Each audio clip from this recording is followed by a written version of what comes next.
তারেক রহমান এবং বিএনপি সরকার, এনসিপি, জামাত সবাইকে বলে রাখছি, আপনারা তৈরি হন, আমাদের নেত্রী আসছেন।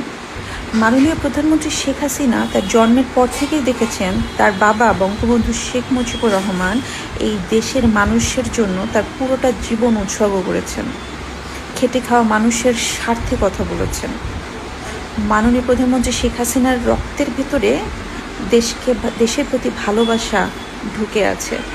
তিনি জানেন কিভাবে দেশকে ভালোবাসতে হয়, কিভাবে দেশের মানুষের স্বার্থ নিয়ে কাজ করা যায়। তার মাথায় সবসময় একই জিনিস। আমি একটা ইন্টারভিউ দেখেছিলাম দীপুমণি এক ইন্টারভিউতে বলেছিলেন যে 1/11-এ যখন শেখ হাসিনা জেলে ছিলেন তখন দীপুমণিও অ্যারেস্ট হন এবং দীপুমণি জেলে যান।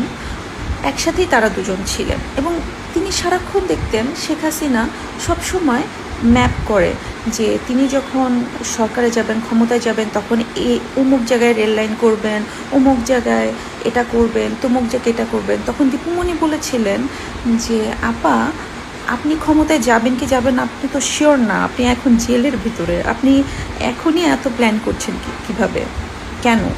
তখন শেখ হাসিনা বলেছিলেন যে আমি যদি এখন থেকে প্ল্যান না করি তাহলে আমি যখন ক্ষমতায় যাব তখন তো এগুলো নিয়ে ভাবতে ভাবতে সময় চলে যাবে।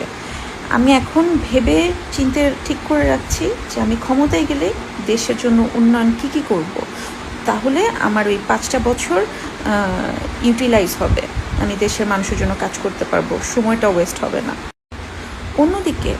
অন্যদিকে তারেক রহমান পরিবার থেকেই শিখে এসেছেন যে নিজেদের স্বার্থে কীভাবে কাজ করা যায়, চুরি, বাটপারি, সন্ত্রাসবাদী করে কিভাবে নিজেদের স্বার্থ হাসিল করা যায়। আমরা এখন যেটা দেখছি, এই যে পাকিস্তানপন্থী, এই যে চায়নাপন্থী হয়ে কিভাবে আমাদের দেশটাকে আবারও একটা জঙ্গি রাষ্ট্রে পরিণত করা হচ্ছে, এটা কিন্তু আমরা দেখতে পাচ্ছি। আপনি 2001 থেকে 2006-এর যে শাসনামলটা, সেটা যদি গুগল করেন তাহলে আপনারা অনেক কিছু জানতে পারবেন। এই গ্রেনেড হামলায় এই জঙ্গি একটা এই জঙ্গি হামলাটাতে যতজন অ্যারেস্ট হয়েছিল এবং এই সারা বাংলাদেশে যত চোর, বাটপার, সন্ত্রাসী ছিল সবাইকে মাননীয় প্রধানমন্ত্রী শেখ হাসিনা জেলে ঢুকিয়ে রেখেছিলেন যাতে বাংলাদেশ নিরাপদ থাকে। আর তারেক রহমান এসে কী করলেন? তারেক রহমান এসে এই সবাইকে জেল থেকে বের করে দিলেন, এই চোর, বাটপার, সন্ত্রাসী, জঙ্গি সবাইকে জেল থেকে বের করে দিলেন। এবং তারা বের হওয়ার পরে এই যে এখন আমাদের দেশের কী অবস্থা আপনারাই তো বুঝতে পারছেন, আপনারাই দেখতে পাচ্ছেন।